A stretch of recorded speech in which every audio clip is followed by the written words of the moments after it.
Surat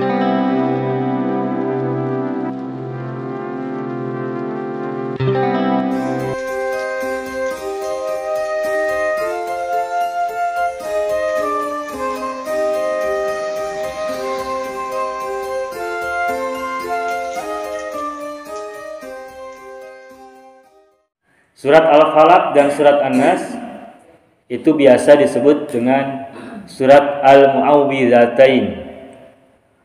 Mungkin kita sering dengar, silakan baca surat Al-Mu'awwidzatain. Nah, kalau ada ungkapan istilah Al-Mu'awwidzatain itu merujuk kepada dua jenis surat. Yang pertama adalah surat An-Nas dan yang kedua adalah surat Al-Falaq.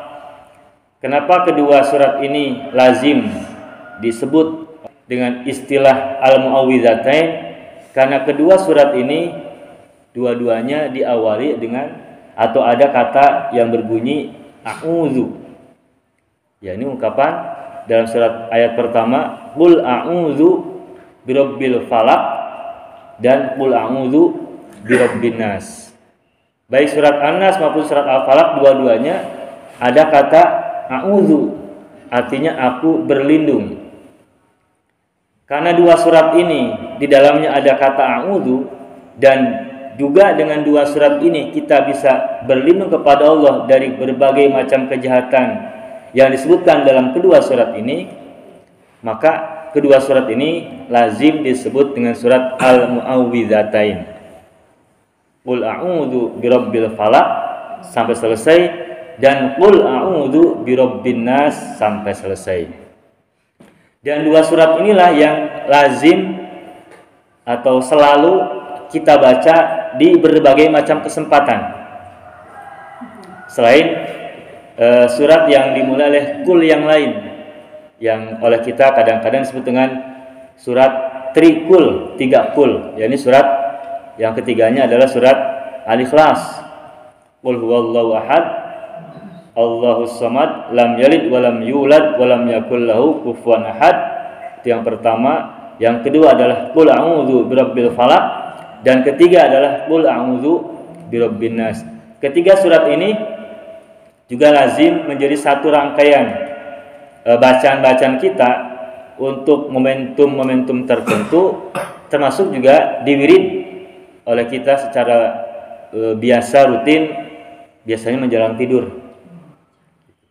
Nah, berkaitan dengan surat Al-Mu'awwidzatain, yakni surat Al-Falaq dan surat An-Nas, pada waktu yang lalu kita sudah sekilas bahas tentang surat An-Nas, dan hari ini kita akan sedikit kaji, gali ilmu tentang surat Al-Falaq, dari khususnya dari tafsir Ibnu Katsir yang ada di hadapan kita.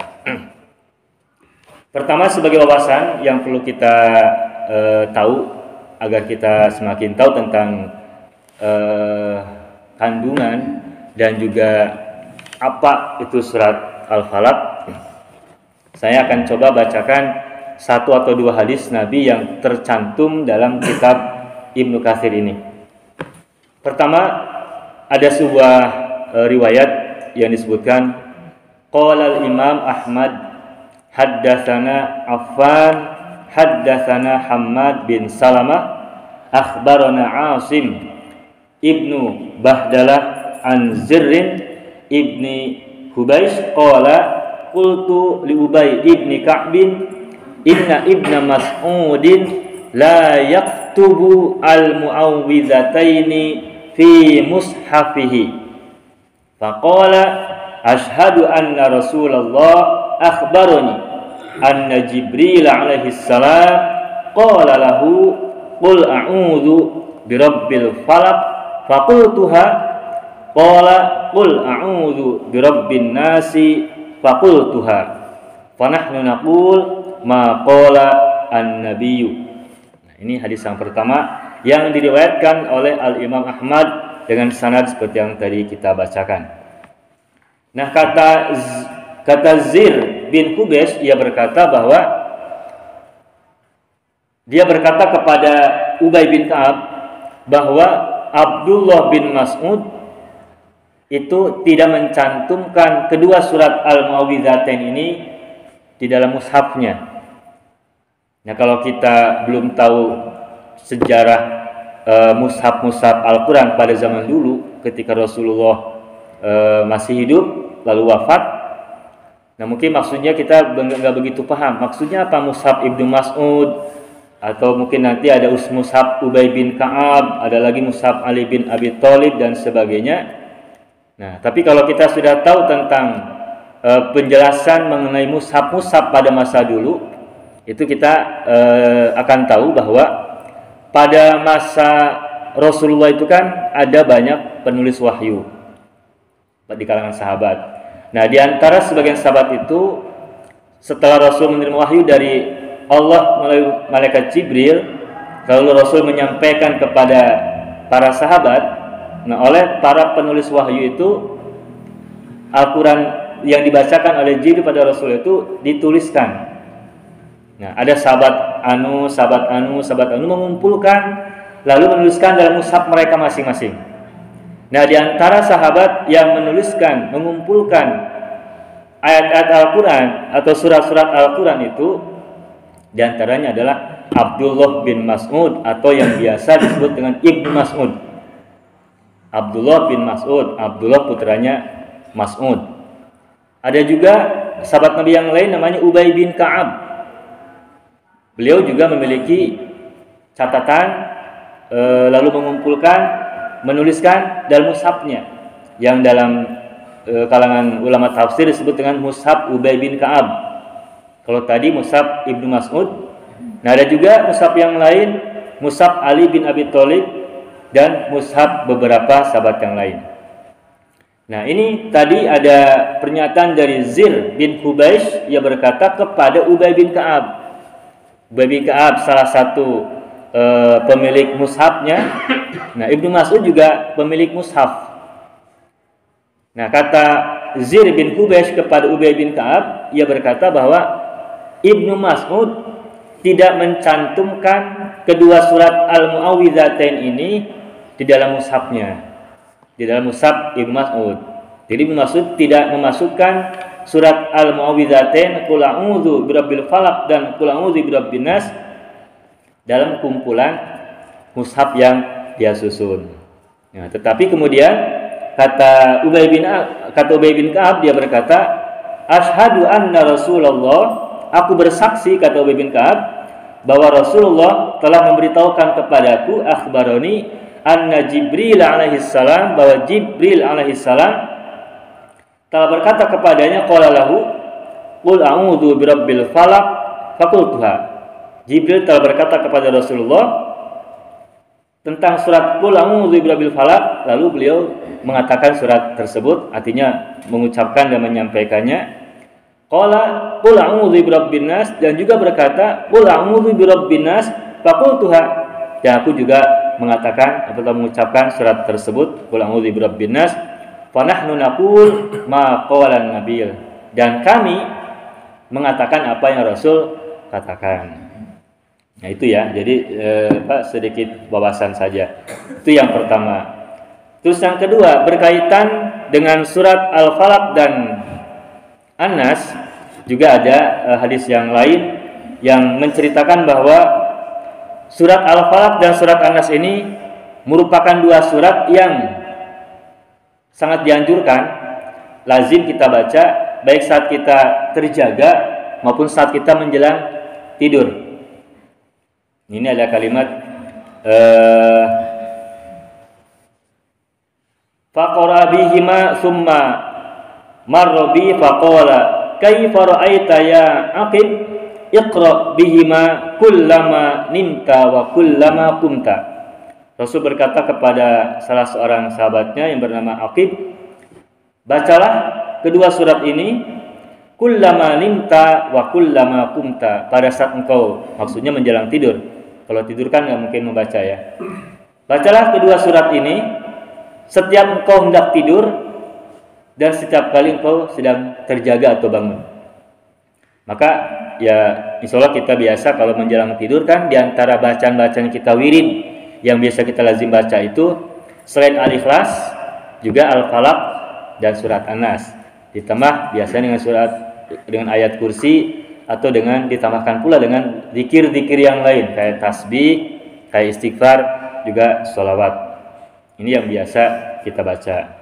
Nah, sehingga berdasarkan hadis ini bahwa ketika kita tidur, menjelang tidur, dan ketika kita sedang terjaga, maka kedua surat ini menjadi dua surat yang lazim kita bacakan sebagai salah satu zikir kita, zikir harian kita ketika kita membaca zikir.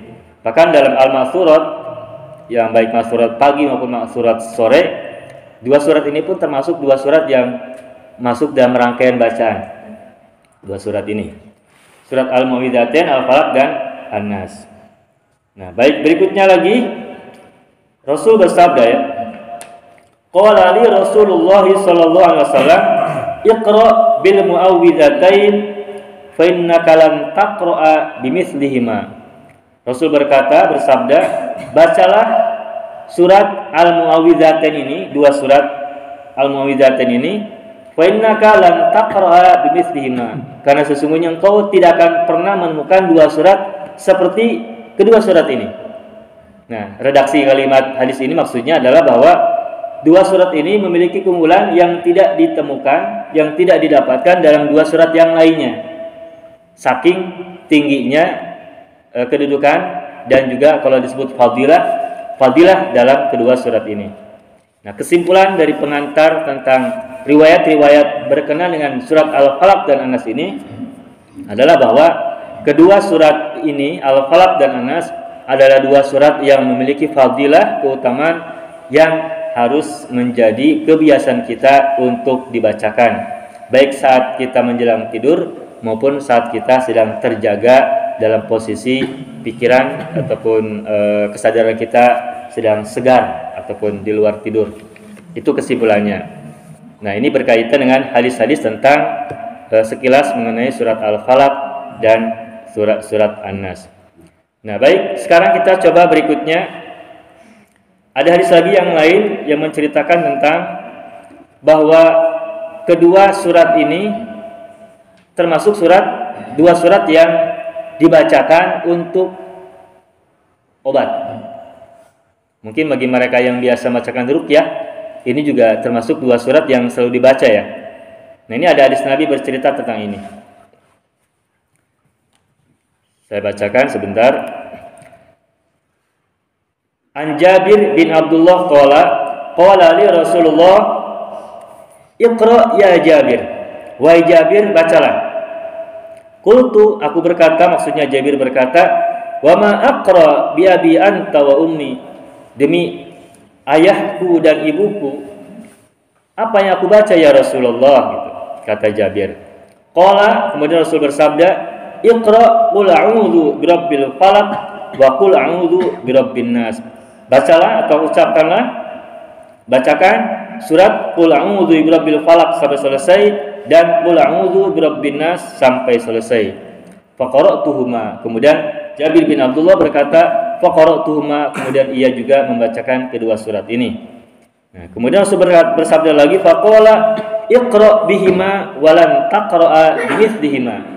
Bacalah kedua surat ini karena sesungguhnya engkau tidak menemukan dua surat yang fadilahnya sama seperti kedua surat ini. Itu sama dengan tadi ya.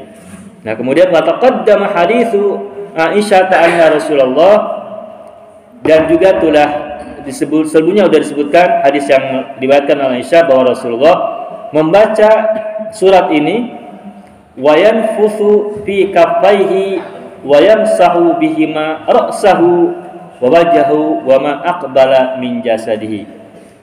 Menurut hadis Aisyah disebutkan bahwa Rasulullah membaca kedua surat ini, yakni Al-Mu'awwidzatain, Al-Falaq dan An-Nas, wa yanfuthu, kemudian meniup ya, fi kaffaihi, di kedua telapak tangannya setelah membaca kedua surat tadi, meniupkan angin dari mulut beliau ke arah kedua telapak tangannya, fi kaffaihi wa yamsahu bihima, kemudian mengusap dengan kedua telapak tangan yang sudah ditiupi kedua surat Al-Falaq dan An-Nas tadi, mengusapkan wa yamsahu bihima ra'sahu, mengusapkan ke kepalanya, wa wajahu, dan wajahnya muka beliau, wa ma aqbala min jasadi dan bagian depan tubuhnya. Jadi gini. Setelah baca surat Al-Falaq dan Nas, kemudian ditiupkan, beliau meniupkan kedua telapak tangannya, kemudian setelah ditiupkan, kedua telapak tangannya itu diusapkan ke kepalanya, lalu ke wajahnya, kemudian ke bagian depan tubuhnya. Mungkin kita juga pernah melihat atau sering melihat atau juga sering melakukan. Nah, jadi mungkin kalau ada yang bertanya, dari mana dasarnya kalau kita membaca surat bacaan-bacaan tertentu termasuk Al-Mu'awwidzatain ini, lalu kita tiupkan ke telapak tangan kita dan kita usapkan ke kepala, wajah dan anggota tubuh badan kita yang bagian depan. Nah, ini berdasarkan hadis Aisyah yang salah satunya terdapat dalam tafsir Ibnu Katsir, yang para ulama terdahulu dan orang tua kita juga mungkin sebagian kita itu sudah membiasakan kegiatan ini, dan ini pun bagian dari pengobatan yang Rasul lakukan. Salah satunya adalah dengan dua surat ini. Kita bacakan dua surat Al-Mu'awwidzatain dengan sempurna lengkap, kemudian kita tiupkan dua telapak tangan kita, kemudian kita usapkan ke kepala, usapkan ke wajah, kemudian ke bagian tubuh depan kita. Jadi berdasarkan hadis Aisyah yang salah satunya terdapat dalam kitab tafsir Ibnu Katsir. Ya. Nah, terus kemudian lagi ada lagi berikutnya, waqala al-Imam Malik. Waqala al-Imam Malik, Imam Malik berkata an Ibnu Syihab, dari Ibnu Syihab, an Urwah, dari Urwah, an Aisyah, dari Aisyah lagi, anna Rasulullah sallallahu alaihi wasallam kana idza istaka yaqra'u ala nafsihi bil mu'awwidhataini wa yanfus. Falamma istadda waj'ahu kuntu aqra'u alaihi bil mu'awwidhati wamsahu biyadihi alaihi roja'an barakataha. Nah, juga berdasarkan hadis Aisyah juga bahwa apabila atau ketika Rasulullah sedang ada keluhan istaka, mengeluh, ada keluhan kesehatan atau mungkin penyakit yang ringan, ya, istaka, keluhan-keluhan biasa, maka yaqra'u ala nafsi, beliau membaca kepada untuk dirinya ala nafsihi bil mu'awwidzatain, dengan kedua surat ini. Wayan khusu, kemudian dan meniupkan kedua telapak tangannya seperti yang tadi disebutkan di awal, dan ketika rasa sakitnya menguat atau semakin keras, semakin katakan semakin parah, maka membacakan kedua surat ini Al-Mu'awwidzatain atau bil mu'awwidzat wa musawiyadahu, dan mengusapkan tangannya rojaan alaihi rojaan barakataha, berharap keberkahan dari kedua surat ini. Nah, ini juga sekaligus hadis yang kedua yang juga dari Aisyah tentang membaca surat Al-Falaq dan An-Nas sebagai wasilah mencari kesembuhan atas keluhan-keluhan penyakit yang kita alami. Jadi dengan kita bacakan keduanya, lalu kita tiupkan ke telapak tangan kita, lalu kita usapkan ke kepala, ke wajah, dan kepada anggota tubuh kita bagian depan, gitu ya.